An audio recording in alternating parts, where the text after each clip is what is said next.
Hey guys, welcome back to the Creative Cranium. I'm Timothy Fling. We've got a great show for you tonight. This is our Tuesday Night Live and Kung Fu Film Festival. We're going to do a little bit of a creator update, and I've got a new guest. I'd like to introduce him to you guys. Please welcome to the show, Ray Jamieson, also known as DM Ray. Welcome, Ray. Hi there, Ray Jamieson, currently about to release The Madcaps, issue number 1, in late April. Nice. So I am just now hearing about the Madcaps. So tell us what you do on the book. I'm the creator and writer. Nice. And I've gotten a lot of hands-on, a lot of talent to do all of the awesome paint job on the metaphorical car. That's cool. How did you get lined up to writing comics? Well, I've always loved comic books, and I've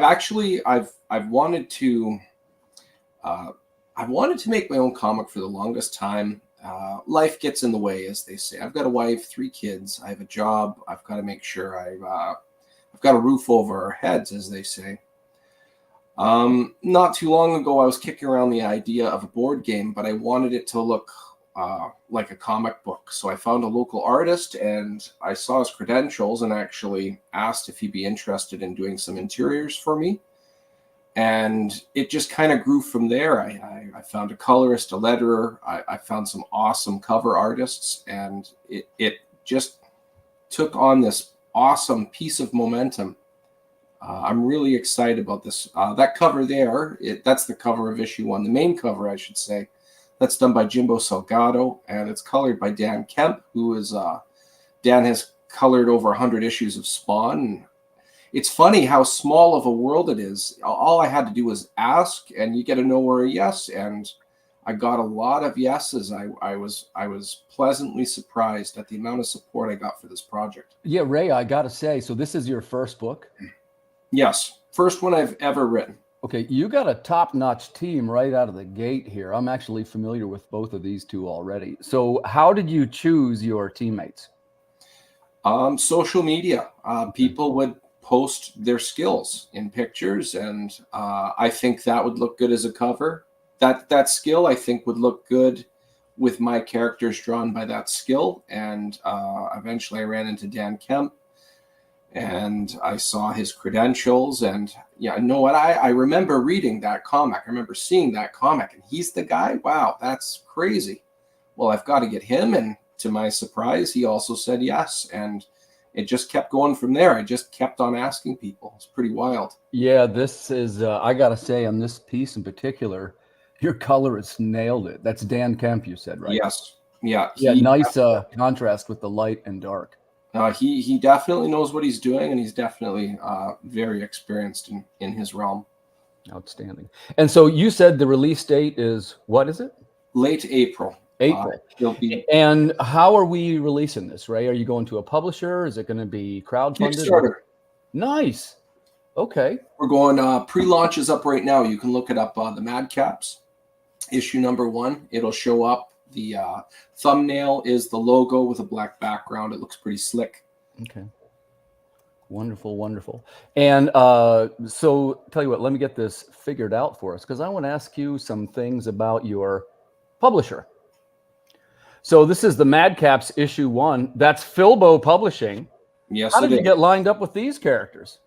So Philip Russert, I have spoken to him on and off for various different reasons. As I was looking for skill sets, potentially logos and artists, we eventually just started talking to each other about different things. I started reviewing other people's comics. The first one I reviewed was actually Philip's. I reviewed Tragedy issues 1 through 5, as 5 was just getting released at the time. Right. And the more I picked his brain about the Madcaps, which I was putting together, the more casual we got to know each other. And eventually I showed him the script for all 3 issues. This is a mini series. And I'm very fortunate he was interested in taking me on and publishing this project. Nice. And how about, so for writing itself, when you first started writing, are you like Like, were you a short story writer? Were you a novel writer? Or did you start right with comics? What was your first thing? None of the above.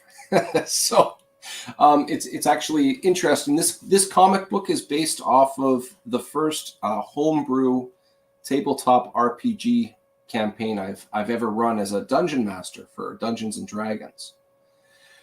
So the only thing that's different is I reworked the characters. Instead of the people I was playing with and their characters, I made my own characters, but the setting is the same. And the characters are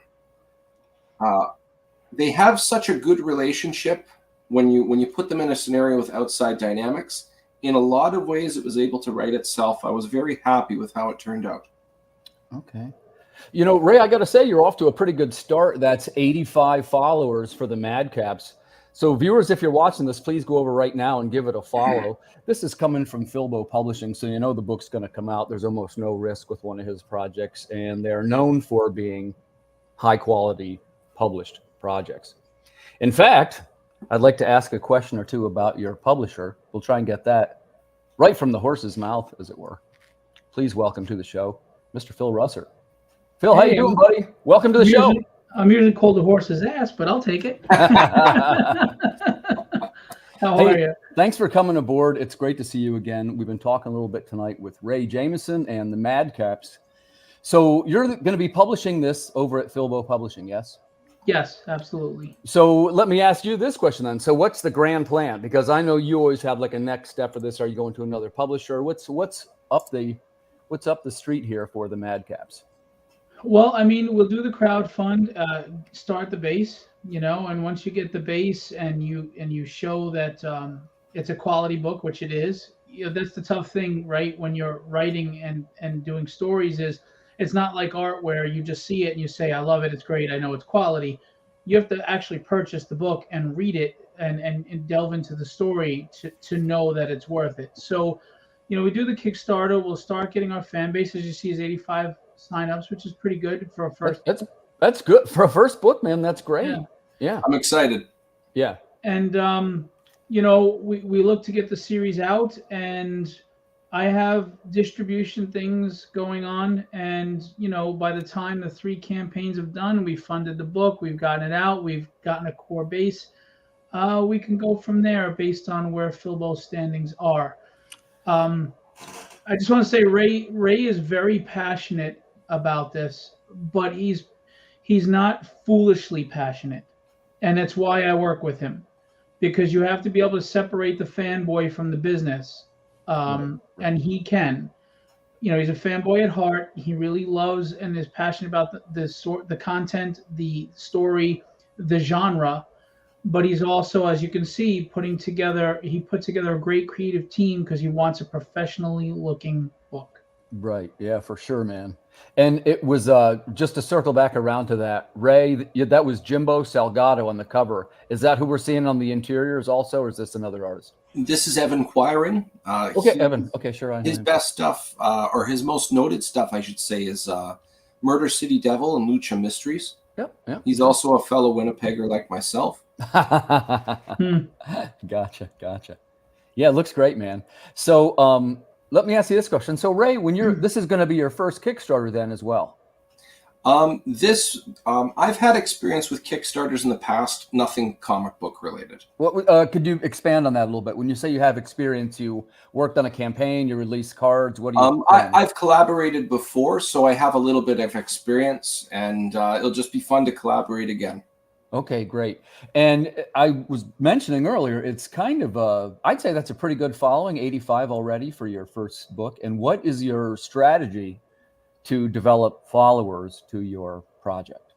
Well, the big one, as most people use nowadays, is social media. I fortunately have 2 different genres that I can tap into. The first one is the obvious, which is comic books. Mm-hmm. The other one is fantasy and tabletop RPG, Dungeons and Dragons, Pathfinder, Starfinder. Every once in a while, I don't want to look like I'm spamming. I don't want to just throw and cudgel these people repeatedly with things, but I'll trickle something out, and it's funny. The fantasy community is very, very supportive. I'll say I'm looking for some help. If you could follow this page, it pushes the algorithm in my favor for getting noticed better. And many people just say right away, done.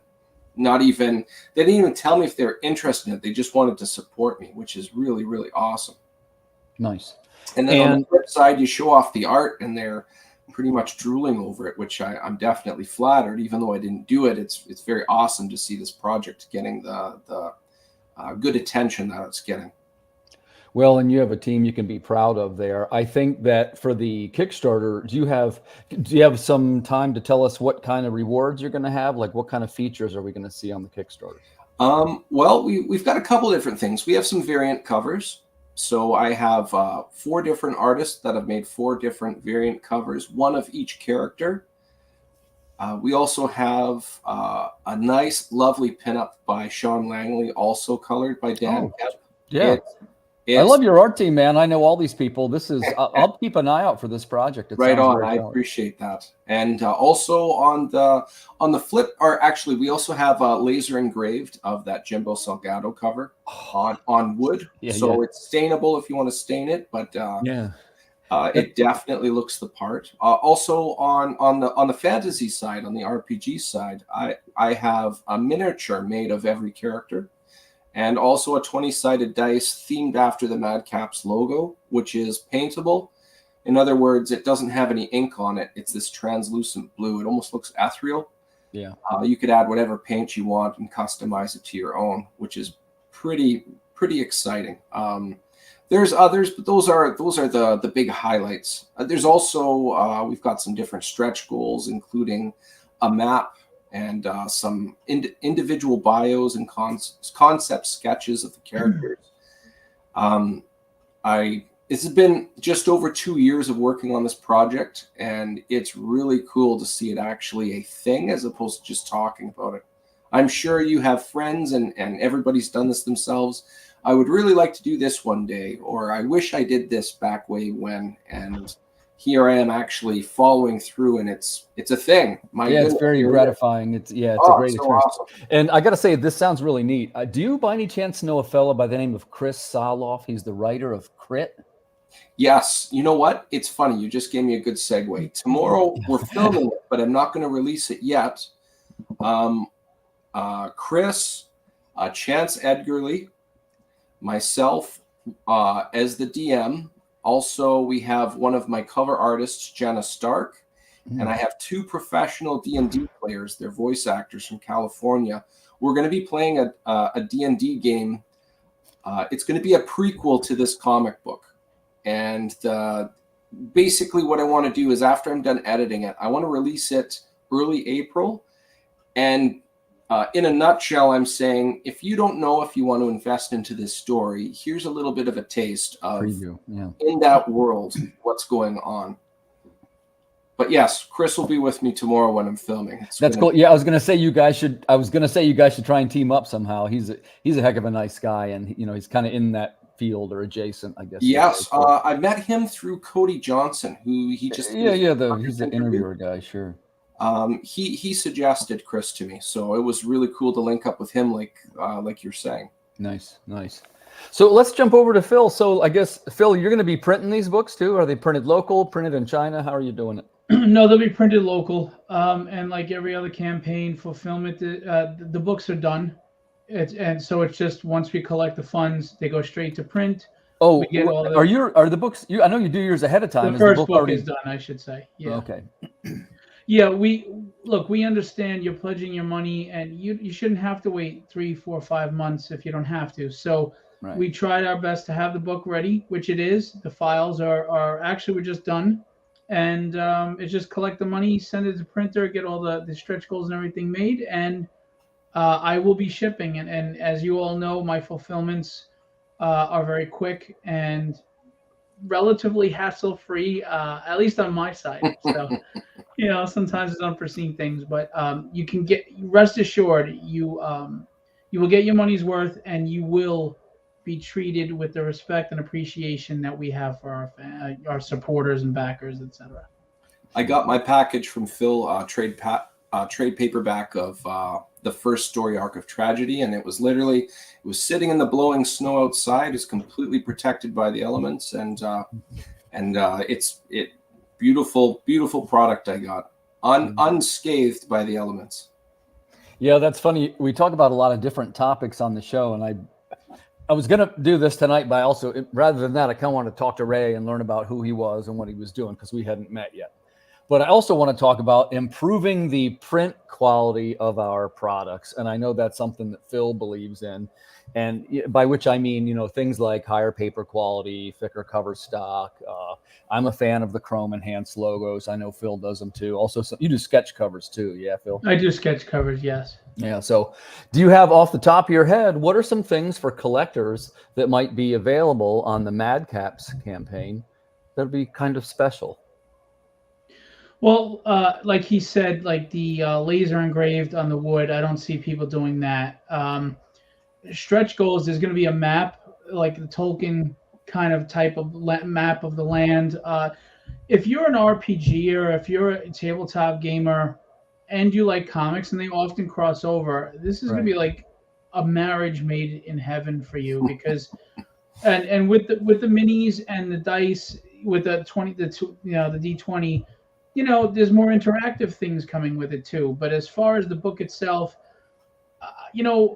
everything's digitally colored now. But when a creator goes the extra mile to make sure that the colorist is a true pro, like Dan Kemp, the art just pops off the page when you get it in your hands. Like what you see digitally is never going to be comparable to what you have in your hands. And you know that, Timothy. Right. You get some great colorists and great work on the books you're dealing with. Yeah. And that, to me, that's where it starts, is getting those colors to pop. And then, of course, like you said, the quality of the paper and the stock, and what printer you go to.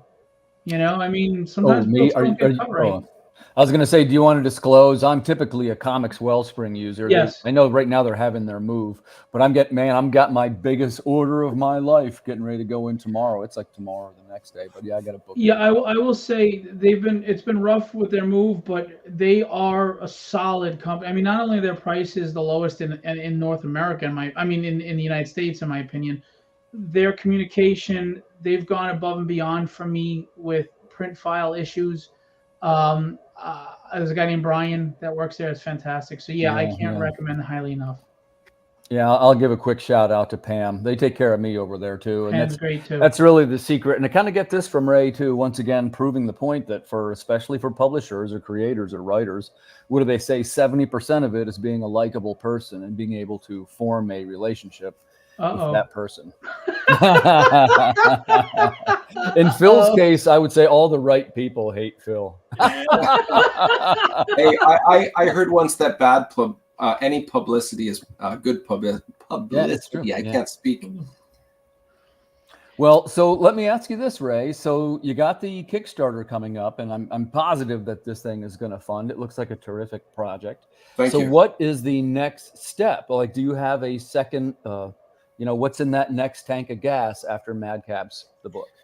So as soon as that campaign's finished, I've got to make a plan from there. So how much money is raised is that should never be a variable, but realistically speaking, that always is. Right. Once the campaign is finished, there's a plan of how and when to deliver number 2. I already have a team set up. It's just a matter of executing. The script is done. I'm sure I'll have to refine it a little bit, but then it's right back to the process of pencils and inks. After that, getting the coloring, getting the lettering, and then once I have the pencils and inks done and I hand over to coloring, I think my next step is then speaking to cover artists. This time I did 5, and the only reason I did that, like I was saying, it's the first time these 4 characters are ever introduced in a comic book. So since they're all first appearances, I wanted each cover to focus on one of them. Right. It's a good idea. The next comic, issue number 2, I should say, I'm going to have it involved specifically with the story within that book. Different type of imagery. I know exactly how I'm going to lay that out. And I have a rough idea which artists I want, and I think it's going to look really good when it's executed. So that's the plan, and then rinse and repeat. Then get it complete, promote it, launch it, and then on to number 3. Okay. Now, by the way, you bring up a great point in this. We always say this. And by the way, I do this too. We make it sound so easy, right? Phil's going to love this. Hey, now we just need to promote it. Now it's time for the marketing. Simple, right? This is my third interview today, to clarify. It's the hardest part, right? And how do you get these projects out into the world? And so I take it from, let's start there. So the first step is you're doing podcasts, yes? Yes, I am. And I've thought of, there's always things that haven't been done yet, and I'm just trying to find unique ways that people would appreciate listening to me talk. I mean, each podcast I've been on is very different, but is podcast the only way to go? So, like I said, this is my third one today. Tomorrow, I'm doing that one-shot campaign to give a flavor of the world of what happens within the life of this issue. And I've got 2 trailers coming up. One of them I'm not going to show until the Kickstarter's launched, the full one, but I also have a teaser trailer. So I've actually hired voice actors, and I'm going to animate a couple of the pages to show off some of the panels. And the scene, I'm not going to spoil it on here, but Tim, there's a scene involving an interrogation. I won't say any more about that, but the teaser is going to revolve around that page and a half in the book, but I can't say too much more about that. Hi, John. Drumsticks of Doom creator John Westhoff in the house. Right on. John, shout out if you want to come on. You can join us. If it's okay, I just want to interject for a second. I want to say the appealing thing about Madcaps is, I mean, obviously you can't go wrong with D&D fantasy, right?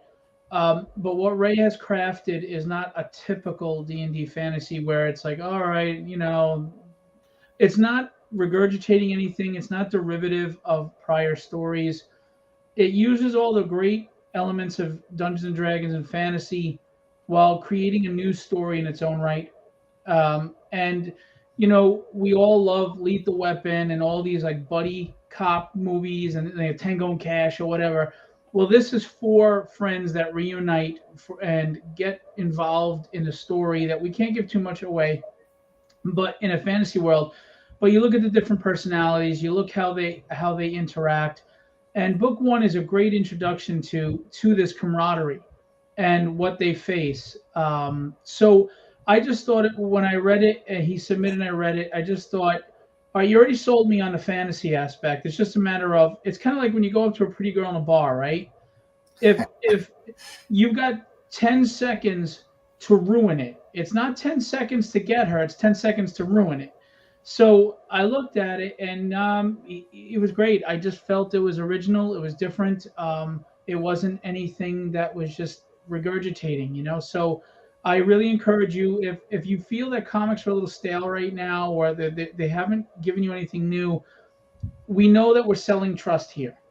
Not a book, we're selling trust. You don't know us, and you want to know that your hard-earned money is going to something worth it, and I totally get that.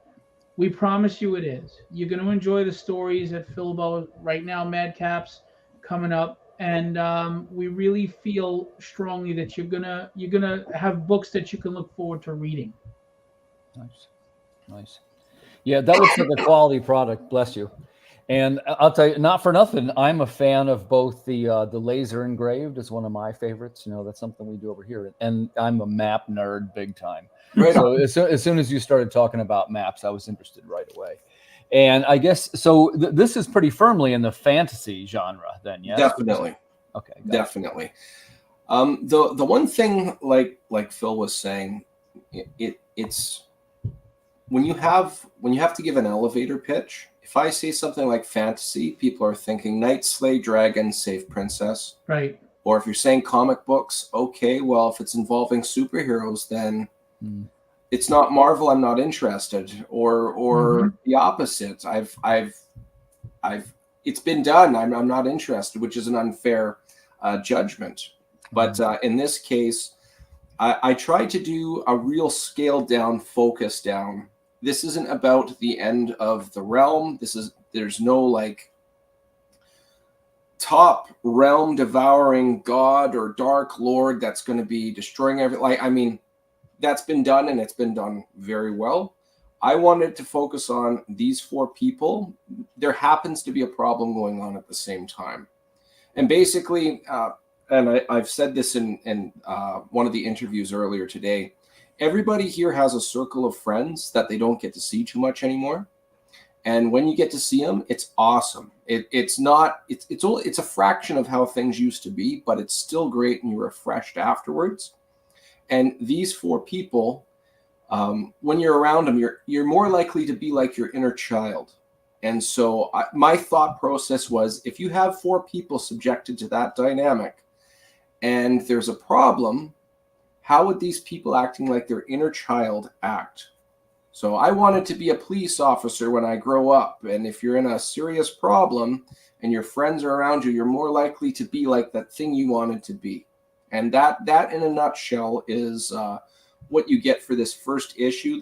It's 3 acts, all 3 issues. And this first issue, I do enough balance of explaining and establishing the characters, but also I have a decent amount of action.